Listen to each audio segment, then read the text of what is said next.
All right, so welcome to the Enlightened Soil Core webinar. This webinar is called Cover Crop Benefits and Management Considerations. We have Anna Morrow with us from the Midwest Cover Crop Council. And we're excited to sort of give everybody a broad educational overview of cover crops and some really great tools that Anna's brought with her today from the Midwest Cover Crop Council. So first, we'll do a little introduction to Enlightened Soil Core. My name is Camille Newsom. I'm the Director of Grower Support and Education here, and Yazzie and Jessica are both with us tonight if y'all want to introduce yourselves. Yazzie, I'm the Marketing Director with Enlightened Soil Core. Good to see everyone.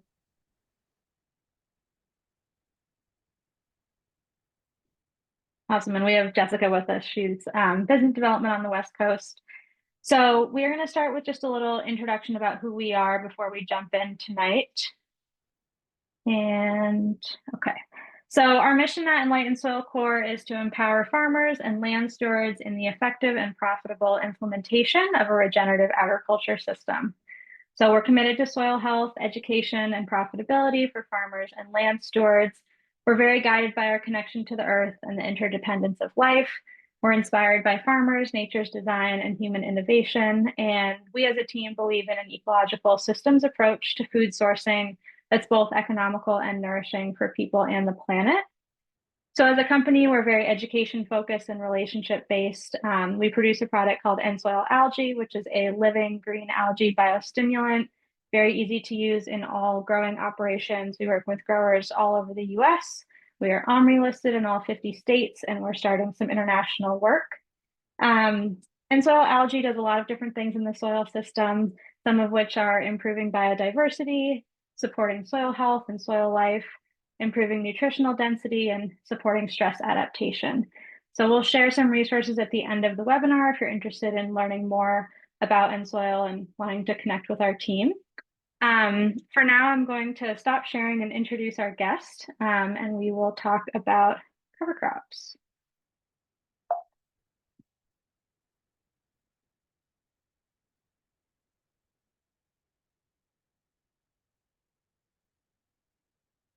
Okay, so Anna, feel free to share. And tonight we have Anna Morrow with us. Anna was raised on a small farm in South Central Indiana and continues to participate in that family farm. She earned a BS in biochemistry and an MS in agronomy from Purdue University. Anna's master research investigated soil compaction and fertility in intensively managed dairy pastures in the Aluja province of Costa Rica. She has experience as a county ag and natural resources Purdue Extension educator. Anna now works as the senior program manager for the Midwest Cover Crop Council and lives in Shelby County, Indiana, with her husband and 2 children. And Anna, how do you pronounce the province in Costa Rica? Alajuela. I had to think about it for a minute. That's been a minute since I had to do that. Awesome, the Alajuela province.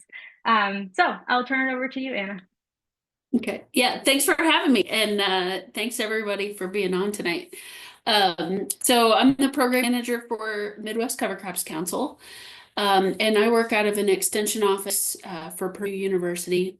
So I'm able to be involved with the family farm a little bit and get to work with the great folks of the MCCC. So a little bit about us. Our mission is to help facilitate widespread adoption of cover crops across the Midwest. So in the map there, you can see the area that we cover. And we've really taken a focus on just helping farmers get started with cover crops. So I'm sure we've all heard of like some pretty innovative and creative things that are going on in the cover crop space. We really try to focus on just helping people get started with some of the basics and really relying on scientific research to help solve some problems and create solutions for our Midwest growers. I know there are some folks from outside the Midwest on the call tonight. There are 3 other regional cover crop councils that cover the rest of the US. And they have many of the same resources that we do. They're a little younger than we are, so some of them are not quite as developed and still in process on some of the tools and things that we've got that I'll show you tonight. So please feel free to look them up. Again, they're really great partners to work with and have some great sources. So these are a couple of our founding board members. Our council began in 2006 with some researchers that came together and just said, we need to create a network so that we can share our resources and recommendations and help farmers with this practice. They quickly found that, information was really scattered and kind of inconsistent in trying to just provide information for farmers. And so they decided that they would round up the research-based information as best they could and try to be kind of the one-stop shop for cover crop recommendations in the Midwest. So they did, through all of that research of, what resources are available, they found a lot of gaps.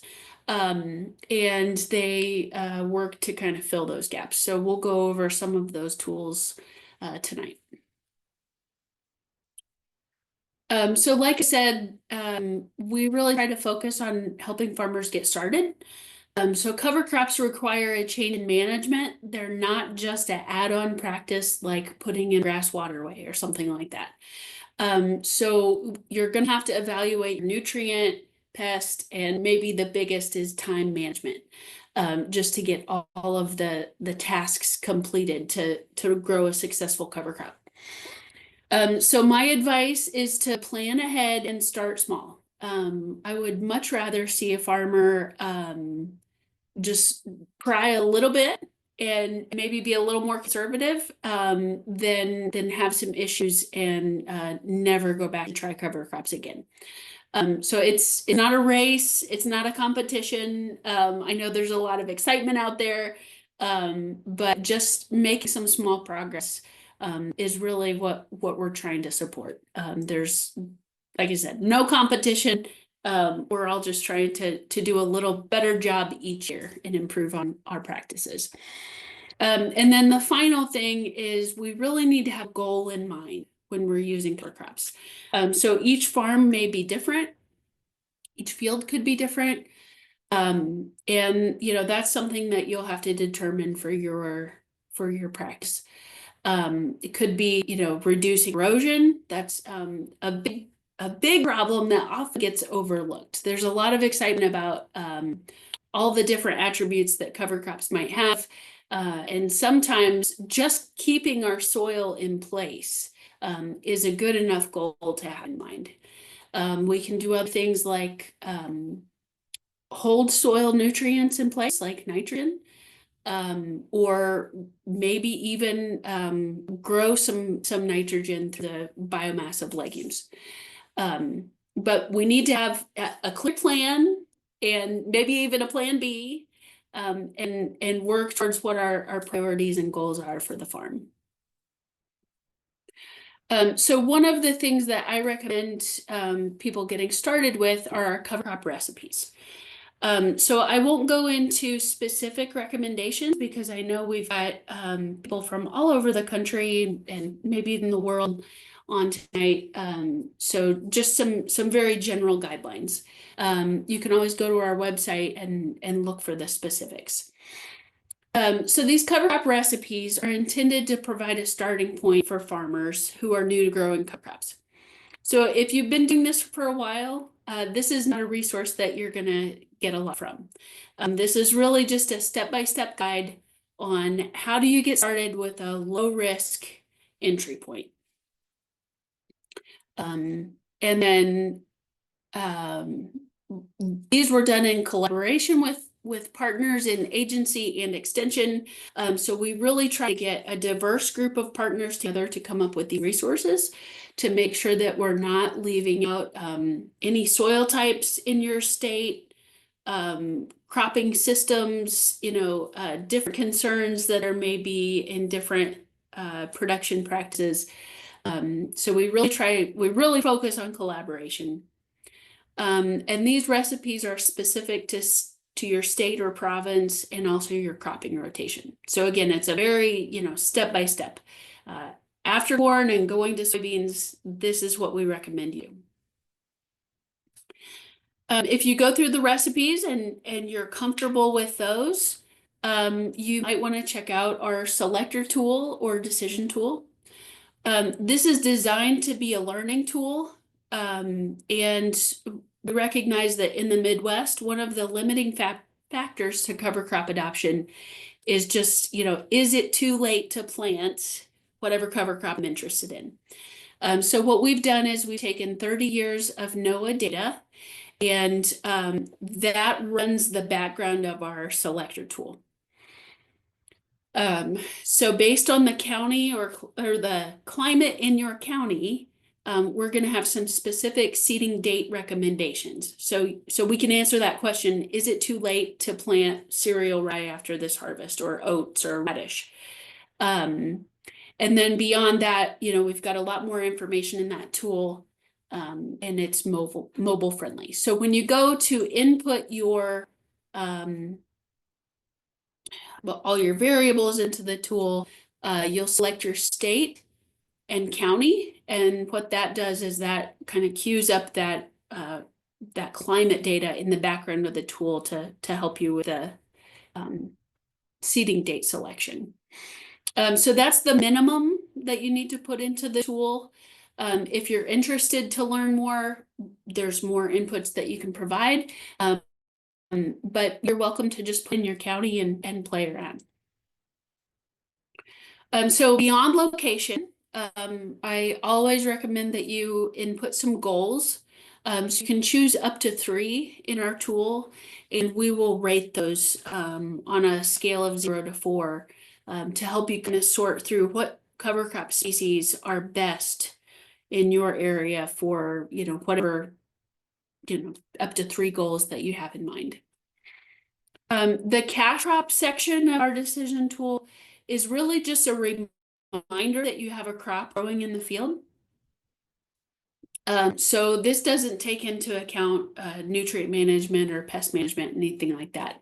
But basically just helps you with that seeding date to say, if you want to seed a specific type of cover crop, just remember you may have a cash crop in the field. Soil drainage can sometimes be a limiting factor. So I think about this section of the tool as helping in those really tough spots. So if you've got a field that has really poor drainage, that may be a big determining factor in what cover crop species you want to use. So you can input your soil drainage class, whether or not you have flooding. And we'll be able to help with some species that can handle those situations better than others. So this is what the output of the tool looks like. You'll see it's probably difficult to read on this screen, but the green bars indicate reliable establishment. So that's when we recommend you seed these cover crops. And so you can see there's a lot of different options, and different species kind of have different windows where they're going to do the best for you. The yellow bars are either freeze or moisture risk to establishment. So, like if we look at this time of year, we're into October, there are some species that have a freeze risk. And so that might limit their establishment. Looking on the front end of those seeding dates, so if we look more at those August timeframes, we have a few yellow bars. Those are for moisture risk to establishment. So if it's really hot and dry in August, those are some species that may not establish as well as some others. And then finally, I'm afraid this is overlooked sometimes, but if you click on any of those cover crop species names, we have a whole information sheet available. So this will give you seeding rates, some different performance measures of cover crops, cultural traits, potential advantages, potential disadvantages, and maybe give you some warnings or some special considerations about each species that you might be interested in, just to kind of do a deeper dive into those species and to learn more about what might work for you. Another resource we have available is our Pocket Field Guide. So I've listed here, some of the topics that are covered in our field guide. It's just a handy reference to have, in the truck or, in your back pocket when you walk in the field. We've fairly recently, revised the field guide to the 3rd edition, provided a lot more photos, specifically for identification on some of these cover crop species. We've added some sections on terminating cover crops and planting green. We've got a herbicide carryover table to help you with some of those type of decisions. Just a really good reference. And this is the only thing that we charge for, and you can find that available on our website. All of our other resources are available for free. I wanted to mention we are working on a seeding rate calculator. So cover crop mixes are becoming more and more popular. And that's always a challenge to determine what type of seeding rate you would use in a mix. So this is still in progress, but we're wanting this to be a really straightforward calculator when we're talking about some of those complex mixes. So if you're a less experienced grower, you should be able to just put in some species and the default should work just fine for you. If you're, really experienced with different cover crop mixes, it's a highly customizable to where, you can adjust your seeding rate one way or another, depending on what your goals are and what your experience has been. It's intended to be a learning tool, just like the selector tool, so that, as you go through the calculator, you're learning more about what impacts those seeding rates and how you might change management to be more successful. We're working with NRCS, and we're hoping that this tool will help evaluate these mixes for kosher. We're reviewing a draft version. Like I said, it's not available yet, but it's something I'm really excited about. So this is just an example of it. So it'll provide total pounds of bulk seed. You can input your cost per pound of each seed species, and then that will come up with a price per acre. And then we have pounds of seed per acre and how that translates to plants per acre. So you can see those graphs are those pie charts are very different. The kind of reddish color are peas. And so if we look at pound of seed per acre, it looks like a lot. And then when we go to plant them in the field, there's not that many plants in the field just because the seeds are so large. They look like they are a lot more in the bag than when they're planted. Users can then export that mix and take to their crop advisor or NRCS office and help to plan for next year.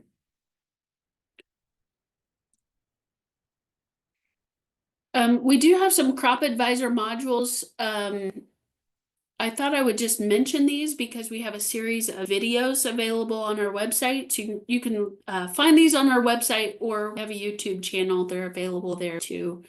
And so we've got 11 different modules that kind of go through all the most popular topics on cover crops, soil health, establishment, and so on. And so those are available to watch. And then if you are, an advisor or an educator of some type, you can download those PowerPoint slides and use them to help educate others. So this is our website. I just wanted to go over a few other things that are available that might be of interest to growers. Just kind of skimming over a few of the recommendations that are out there. Again, not getting too specific because you'll want to tailor your cover crop plan to your specific situation. As I've reiterated, we really tend to focus on those farmers who are getting started with cover crops. And so we like to recommend that you terminate your cover crop 2 weeks before planting, or when your cover crop is like 6 to 12 inches tall. In either case, it should be actively growing. And then we can maximize benefits by terminating later. But like I mentioned before, I would much rather you be comfortable with the practice and get a few seasons under your belt before you go into anything more extreme.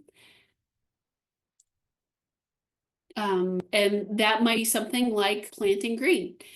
So I know some farmers have kind of done this as a last resort when we've had wet springs. And there are some advantages, there are some challenges. So we've just got a few, bullet points here on some considerations you might want to evaluate. The advantages and challenges are detailed on our website, but particularly when planting green, we want to ensure that we've got good planting depth and seed slat closure. So anytime we've got all that biomass on the surface, there could be some challenges to getting that seed, at the right depth and getting the seed slat closed. We always want you to check your row cleaners and closing wheels. There could be possibility for wrapping of that cover crop material. So that's something we want to look for. Anything that's spinning could be a problem. We recommend that you increase your nitrogen in your starter fertilizer for crops like corn or grain sorghum. That's not total fertilizer. That's just front loading your nitrogen fertilizer, just to get that crop up and started. Sometimes pollen can be an issue, pollen from the cover crop, for your radiators or air intakes. Depending on your equipment, you may need to provide some extra protection for drive chains and on planters or drills, and then consider GPS guidance, because the row markers sometimes are difficult in that heavy biomass. Beyond that, I would point you to our website for your specific state or province contact. So on your state or province page, there will be a section that's titled additional resources, and you can find your local government office, your MCCC state contact, and some other research and outreach materials there. I'd also like to invite you all to our annual meeting. It'll be January 28th in Mankato, Minnesota. This year we are working in conjunction with the Soil Management Summit.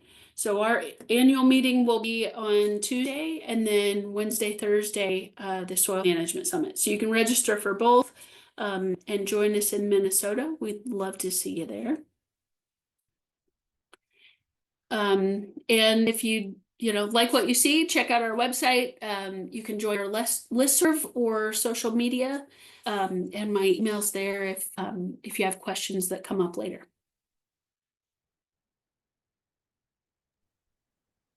Awesome. Thank you, Anna. We would love to open it up for questions. And these can be questions for Anna about the Midwest Cover Crop Council or about cover crops in general. We're also open to questions for us about N-Soil or Enlightened Soil Core.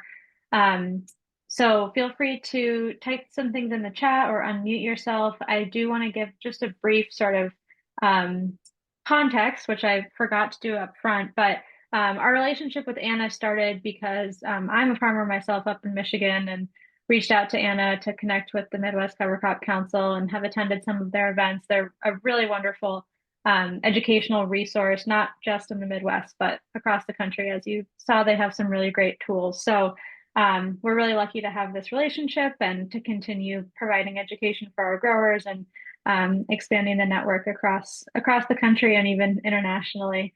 Not sure if we have any international folks on tonight, but yeah, so we appreciate you, Anna, and we would love to open it up for questions.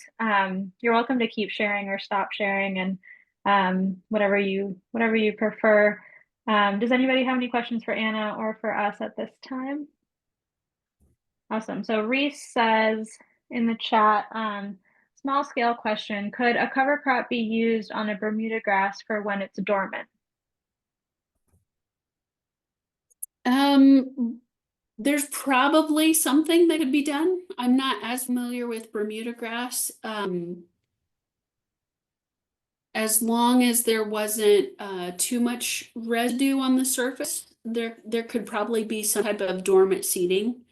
But I'm just not familiar enough with that practice to make any recommendations. But there's all kinds of cool creative things you can do. Reese, where are you located? What region are you in? So I'm actually in Huntsville, Alabama. So not really in your region there, but yeah, Bermuda goes dormant later in the fall once it hits 55 degrees for about 3 days. And the grass just turns brown. So I'm just wondering if there's anything that I could possibly plant to get it through the winter months, through the just that colder time, and basically just find a way to get something in there that's not going to take over the grass. So there's something that I can terminate and the Bermuda will continue to grow later on. Well, Yeah, if I anyone's on the call assumed the too- South. Oh, go ahead. I was gonna say, if anyone else on the call has any recommendations for Reese too, feel free to unmute yourself or send them in the chat. But continue, Anna. I just assumed the South when I heard Bermuda grass. Something like oats or something might work. I would be worried about terminating the cover crop and not the Bermuda grass. I think that would be my biggest concern in a system like that, if you're wanting to maintain the Bermuda grass stand. So that's one I have to think about. Yeah, Reese, we This is definitely have extreme. growers down in your region who are using oats and rye as a sort of winter cover crop combination in Bermuda grass fields. And depending on your operation, like if you're grazing or if you're going to be terminating for planting row crops, those two things might look different. But feel free to reach out to us if you'd like us to connect you with any of those growers. They'd be happy to chat with you. I Sounds actually good. also have a Bermuda grass cover crop planting question. To successfully establish a cover crop in a Bermuda grass pasture, do you recommend any tillage beforehand, or would seed drilling be sufficient for cover crop establishment in a Bermuda grass? Yeah, I'm not familiar with the practice, but I think it would probably depend on how heavy the residue is. So if it's a pasture and it grazed down pretty short, you could probably get a cover crop established by just drilling it in. It's not something that I've done, but I don't think major tillage would have to be done. But you may have to graze accordingly to get it to work. Thank you. Question from Francis in the chat. Do you recommend including the possibility of winter grazing? Yeah, we don't have a whole lot of detailed recommendations on grazing. Because like I said, we're kind of focused on getting started. But it's definitely something that we discuss really often. So good grazing and forage quality are both goals that we have in our selector tool. So it is something that, we recognize that's very important to growers. That is an immediate economic benefit. So we don't get into, there are some resources on our website on livestock nutrition and those kind of things, some things you might want to consider. We don't have a whole lot of recommendations, but if you have specific questions, I'd be happy to take a shot. Yeah, Francis, that's a popular approach for lots of the folks. I think you said you're in Minnesota, so I do that myself. Like we overseed rye and graze it as a winter cover crop. That can be really effective, both obviously for your animals as a economic benefit, but also for the soil health benefits of cover crops. Adam also said in the chat, I think maybe this is in response, off-label with herbicide half the time if you want to graze. Adam, you want to say anything more about that?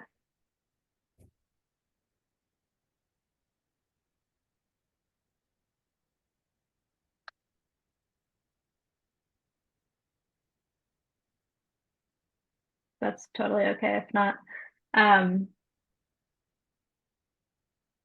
Yeah, other questions for Anna or on these topics?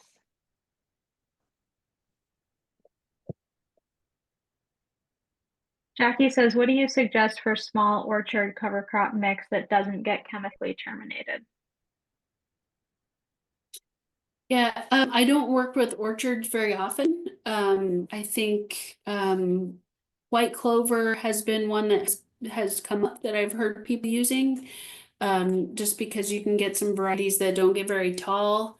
They provide nitrogen, you know, they can handle some traffic and mowing. Yeah, so those are my initial, you know, the qualities that I would look for. But you might want to talk to someone that works a little more with orchards.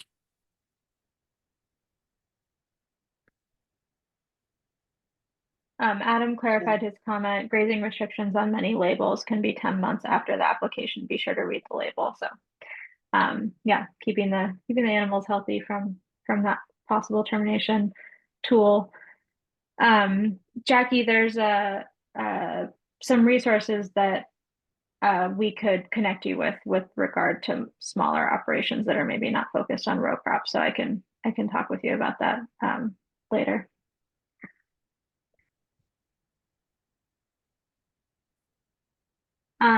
Any more questions for Anna, please throw them in the chat. I wanted to ask a question for you, Anna, about what do you recommend as sort of stacked solutions with cover cropping when you have growers who are looking to, you know, take this first step towards cover cropping? Are there other tools that you all recommend to sort of stack on top that will add to those benefits that the growers are looking to see? Yeah, no-till is one that I'd recommend. You're really gonna multiply those benefits.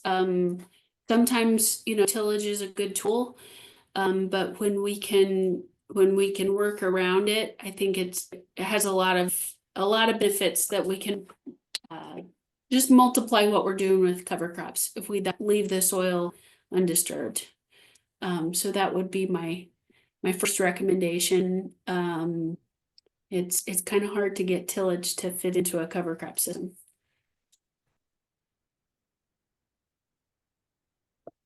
And there are some just basic management practices, right? So we want to make sure that we have good soil drainage and good soil fertility. Cover crops can do a lot of good, but they're not miracle workers. So, you know, they're not the answer to everything. We need to make sure we're doing good management, you know, in other aspects as well. So I know, you know, some of those things, you know, we can improve the soil, but sometimes there, you know, we may need to use tile drainage. We may need to make fertilizer applications, things like that. So encourage you to try cover crops. It might not be the first step towards having a productive farm and good soil health, but I think, you know, it's something to work towards. Awesome. Thank you. I've got a question for Um, you, Anna. Go for Yeah. it. Go for it. Do you have any experience with doing cover crops into windrows, or any recommendations on a cover crop that would be best for a windrow? Like a Like to composting windrow? harvest? Yeah, just something to kind of keep the pile alive, to keep the microbes alive, and then to terminate or turn into the pile once it's completed. I'm not sure I understand the purpose. Could you explain a So little more? I've heard different people talk about maybe introducing like mycorrhizal fungi into the pile by growing some crop that's benefited by mycorrhizal fungi, like growing a cover crop, and then terminating it and then turning it into the pile. So now you're basically inoculating. So you mean like tilling under? So like a windrow, like building a compost pile to ship off to a customer. Um, so like the finished windrow, you plant the cover crop into it. That's maybe mycorrhizal benefited, and then inoculating the pile essentially with it when you're terminating it. Okay, yeah, I don't have any experience with that. I know the cereal grasses are good for those mycorrhizal fungi. Okay. But I'm not sure about, the windrow practice. Reese, Okay. we work with some folks that are doing that. I can speak to that a little bit, mainly with vermicompost operations, where they are planting like a diverse cover crop seed mix on top, mainly just to keep the living roots in the soil and to keep the microbes stimulated. And then, as you said, turning it back in to kind of bring that organic matter back into the windrow, and then either planting again or keeping it covered for a period of time. So we have a couple of folks who have done that and had really great results. We also have people who are feeding their windrows and soil algae with that seed, and that can be a really great stacked solution to sort of use those two together to really start the seed germination, keep those living roots, and keep the biology active there. So definitely, I'm happy to reach out to you and connect you with some of those people if you're interested in learning more about specific vermicompost growing cover crops and that. Yeah, that would be great. Sure. Thanks, Camille. Francis had another question for you, Anna. Do you have experience with termination using chemicals other than herbicides? I do not. Other practices, we could talk about other practices for termination. But I'm not sure about other chemicals. So we can be successful with cover crop termination with mowing or roller crimping if we want to avoid those herbicides. That's a higher level management. So we're going to have to be very careful about which variety of cover crop we use so that they all are in the same stage and go into reproduction at the same time. So typically when a plant commits to flowering, so we've got like pollen shed and that type of thing, that's typically the time we want to use those mechanical termination methods. That's going to be, a little more specific. Cereal rye is one that works pretty well for roller crimping or mowing. But as far as chemicals other than herbicides, I don't have any experience.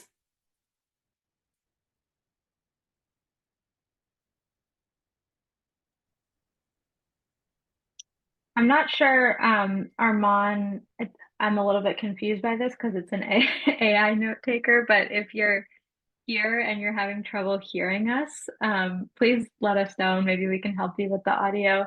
I don't know if that's an automated thing. It's just a little bit confusing, but please let us know and we'd be happy to help you with the audio. But open to more questions for us and for Anna. And then as we wrap up here in about 10 minutes, we will talk about future webinars that we'll have talking about other topics and things. So a little bit more time for questions. And I know some of y'all joined us late. So there will be a recording of this. We will be sending out a follow-up email so that y'all can see Anna's presentation from the first half. But if you have any questions for her or for us, please chime in.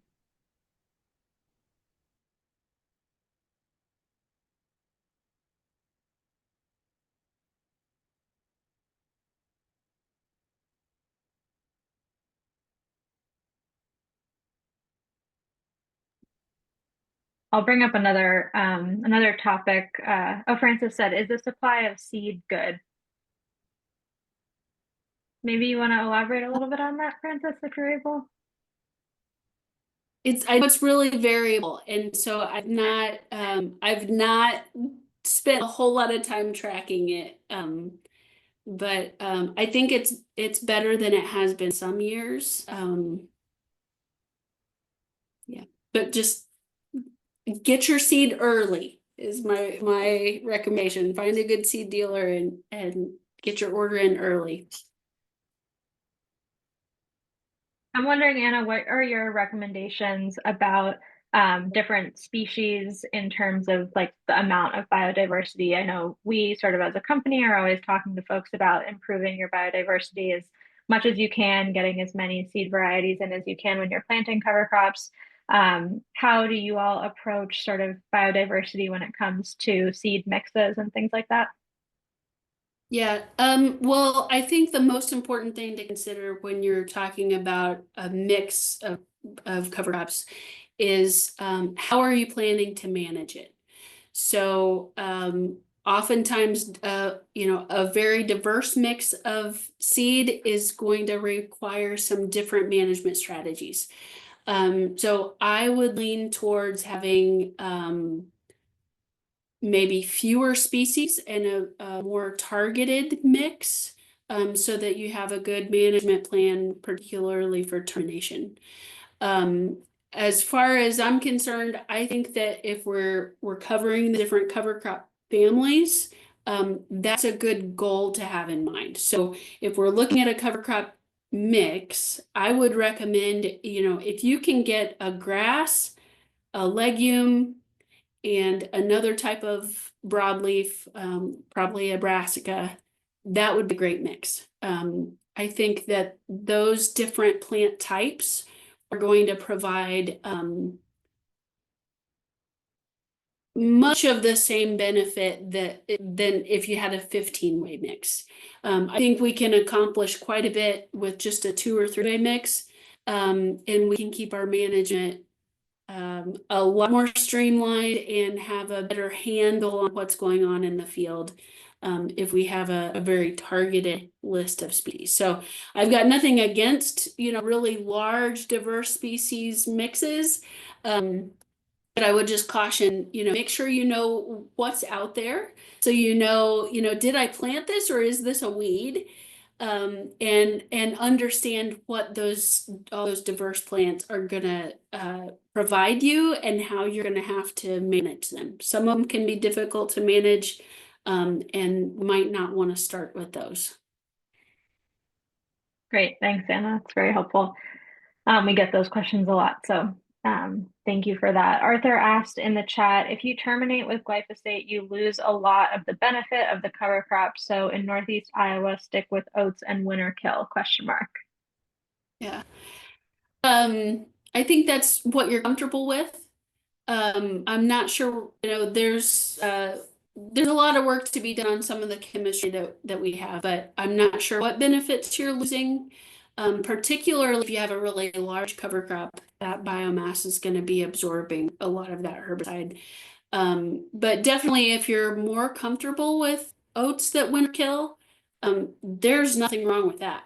I think that they provide a lot of benefit.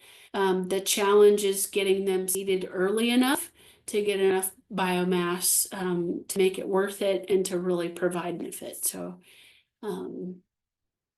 let's see, we got another question come up here. Yeah, Francis asked, can you use a broadleaf and grass herbicide mix to avoid glyphosate? I'm not a herbicide person. I don't do herbicide recommendations. So I don't want to tell you wrong. There are a lot of options out there, and I'm sure there's something you could do other than glyphosate. Yeah, I know you spoke a little bit earlier, Anna, about mechanical termination. Do you have any suggestions just in response to these questions about mechanical termination? Yeah, that's another one I would be sure to start small. Talk to, if you can find someone who's done it, that's very helpful. We've got rye and vetch work well with mechanical termination. That's typically pretty consistent. We have some concerns with vetch. Some people say, you know, once you have vetch, you always have vetch. So it's going to depend on your situation. But I would say, you know, do your homework. Be very careful about your variety and timing. Timing is critical, particularly like with roller crimping, but any of that mechanical harvest.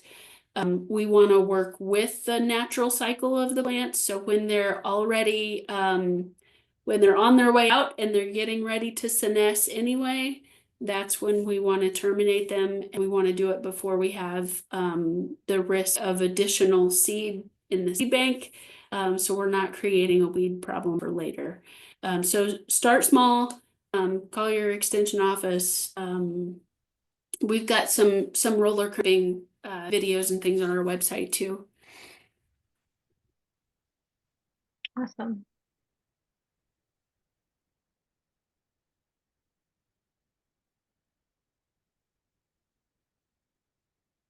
No, a couple of folks have joined in the last few minutes. We will be sending a follow-up email with the recording.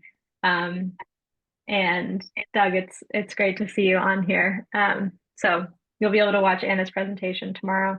But if anyone has any questions for the last few minutes, and then we'll present again and share some upcoming events that that we have for future webinars. So please feel free to chime in or put in the chat. Otherwise, we'll sort of move along and then just wrap up here shortly. Thank you all so much for coming. Jackie asked, do you coordinate with the county conservation offices? They have native plant and tree sales in the spring. We often have those folks involved when we make recommendations. We're not involved with every county office, but yeah, they do a lot of really great work. Appreciate them a lot. Yeah. Some of my landscaping comes from that native plants and tree sales. So awesome. We definitely always encourage folks to use your local resources for sure.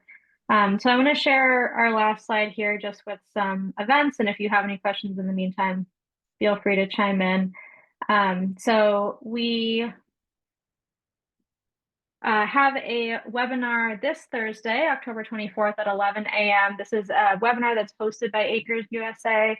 It's going to be a panel with Dr. James White from Rutgers University, Dr. George Taylor, and Dan Jansky, who's a farmer in Minnesota. They're going to be talking about living algae biostimulant technology, and it will, again, be a panel hosted by Acres. So if you'd like to register for that, you can scan this QR code or visit our website. And then on November 13th, we will have Katie Adams from the Savannah Institute on. She's going to be talking about agroforestry and how to use tree planting in farm operations, row crop operations, but also livestock and other forms for the abundant future. So again, feel free to scan that QR code to register or visit our website. And we would love to stay in touch with you. I know some of the folks on here are familiar to us and some are new. So feel free to reach out to us, call, text, email, all of the above are okay. And the QR code on the right is for our field report, which has a lot of information about N-soil algae and also from our growers of what they're experiencing. Lots and lots of our growers are using cover crops and algae together, which is one of the reasons why we wanted to bring Anna on to support this discussion of cover crops and how to get started with that if this is something that's new to you, or to continue if you've been doing this for a while. So with that, I'll leave this up here for a second. If anyone wants to take information down, we will be sending a follow-up email with this information and the recording. And just want to thank you again, Anna, for your time and for sharing your presentation with all of us and our growers here. We appreciate you. thanks for having me. Thanks for being on tonight. We'll hang out here for a couple minutes if anyone else has more questions. Otherwise, we hope you all have a great night, and we hope to see you on Thursday or later in November at another webinar. Jessica here. Are you able to share? I think maybe you were already going to do this, the cover crop assessment for the other regions as well. That's really fascinating. And I wanted to apply it to the Texas region. Yeah, and you said you had like some other regional groups that you'd be able to share the resources for. Yes, and they're in the process of kind of validating their decision tool. You can Google Southern Cover Crops Council, and it should come up. Thank you. There's Southern, Northeast, and West.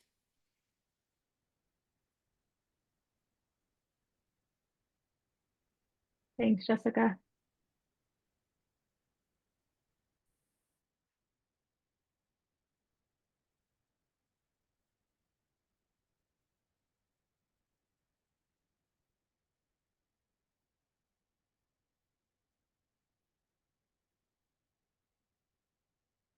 Have a good night, everybody. Thank you so much for joining us, and we hope to see you again soon.